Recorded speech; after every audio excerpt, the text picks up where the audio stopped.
I got to the bottom of the steps. I guess that's where the first blow was taken. Right now tonight on the WHAS11 night team, Mary Spalding was brutally beaten in her own basement back in 2018. Despite physical evidence and compelling leads, her case has never been solved.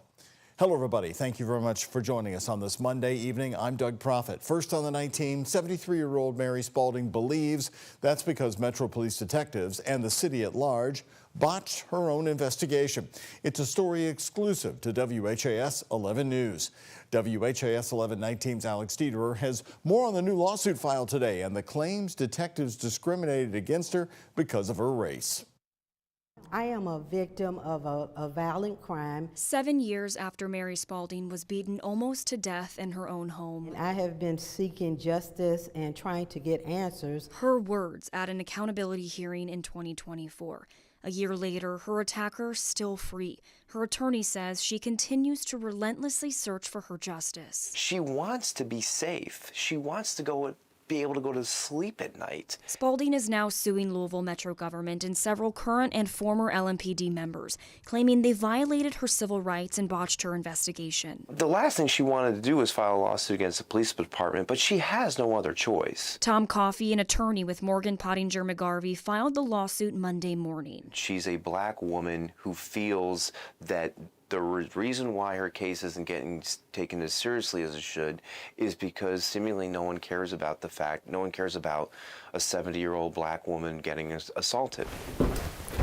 In 2023, 5 years after her assault, Spalding walked our Focus investigative team through the terrifying moments. Face down, like right in this area. And I was getting hit. And the thought came into my head to pretend to be dead. Her case was first given to Detective Deidre Mangadote, who was tragically killed in a Christmas Eve crash just days after Spalding was attacked. She was all about it, absolutely. Repeatedly told my sister, I'm gonna get him. Her case was then transferred to another detective, twice. As soon as that tragedy happened with Officer Deidre, Mary has just found repeatedly that there's problems with DNA, there's problems with follow-up. The lawsuit claims the main suspect under Mangadote's investigation, Spalding's ex-fiancé, was repeatedly dismissed by LMPD and claims evidence from the assault was mishandled by detectives, evidence like this bloody footprint. This was determined to be non-human blood. There's only two things, either it wasn't tested correctly or I'm not human, because I know it's my blood. The lawsuit claims an overall lack of communication from LMPD after Mangadote's death, like unreturned phone calls and denied requests for information. She just wants someone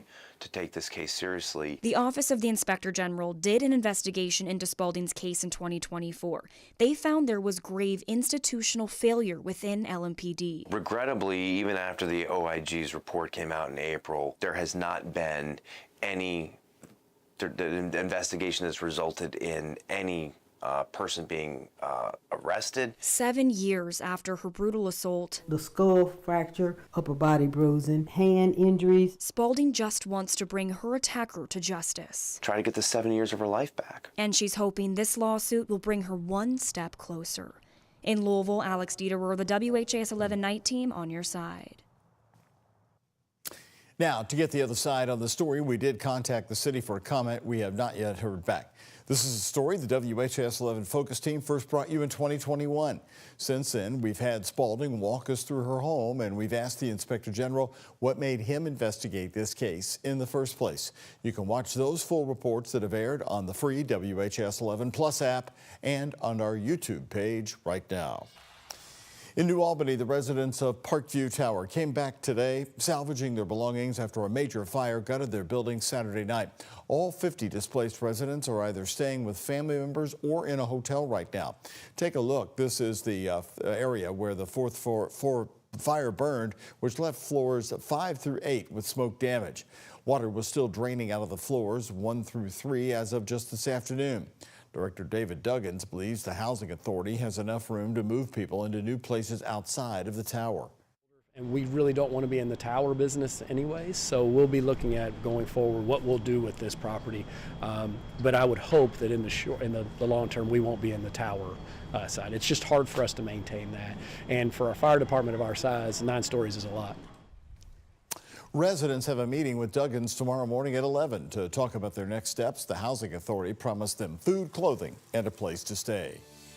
A second person is now facing charges tonight following an assault at the Paddock Shops earlier this month in eastern Jefferson County. Police say it all started when a man in a car yelled, "Say cheese," as three people were taking a photograph in front of Malone's restaurant at the Paddock Shops. 19-year-old Malachi Scott Weathers Parker is accused now of attacking the man who yelled, "Say cheese," with a group of friends.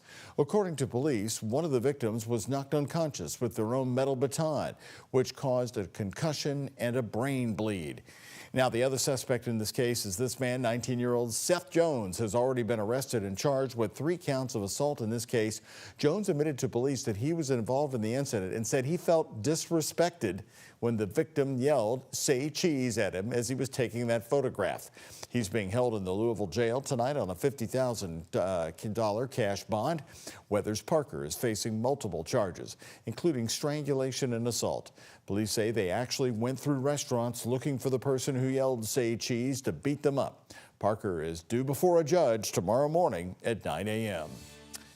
A man sentenced to more than 2 decades in prison for the murder of a Louisville teenager in 2021. Investigators say following a Simpsonville, Kentucky carjacking, Michael DeWitt sped toward Louisville, heading the wrong way down on Dixie Highway and hit 17-year-old Madeline Trout head on. Trout was a cheerleader at Butler High School. Today, according to court records, he was sentenced to 20 years for murder, 5 years for leaving the scene, and 5 more years for assault. DeWitt previously pleaded guilty to a federal carjacking charge.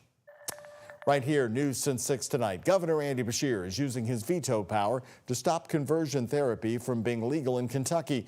The governor vetoed House Bill 495, which would overrule his decision to ban conversion therapy for LGBTQ people. Now, we caught up with the governor about this in Louisville tonight. My faith teaches me that all children are children of God, and the so-called conversion therapy harms our children. It's been discredited by every major medical association, and it causes rates of suicide in our children to increase. We should never be passing a bill that increases the likelihood of suicide with our kids. We should always be trying to decrease it. The legislation also seeks to prohibit the state's Medicaid program from covering gender transition treatment. Kentucky lawmakers will have a chance this week to override the governor's veto with a majority vote from both houses. Another bill the governor has to consider is House Resolution 15.